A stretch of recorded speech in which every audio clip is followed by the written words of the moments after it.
Ang Alpha Kappa Rho International Fraternity and Sorority o AKRO ay isang fraternity na itinatag sa Pilipinas noong 1973. Ngayon, isa na ang AKRO sa pinakamalaking international fraternity sa buong mundo. Ipinakita ng AKRO ang kanilang true grit sa kasagsagan ng heightened emotions kahit na pilit na binubura ng iba ang pangalan ng Alpha Kappa Rho.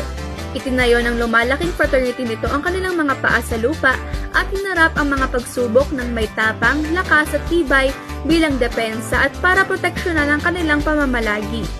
Noong 1976, ang pagsasama ng Omega Fraternity and Sorority of San Sebastian College and Zeta Upsilon Fraternity of University of the East Recto kasama ang Alpha Kappa Rho Intercollegiate Service Fraternity and Sorority ang nagmarka sa simula ng pag-unlad ng Alpha Kappa Rho. Lumago ng sobra ang bilang ng mga miyembro ng AKRO na naging dahilan upang maging isa ito sa pinakamalalakas na fraternity sa University Belt ng area.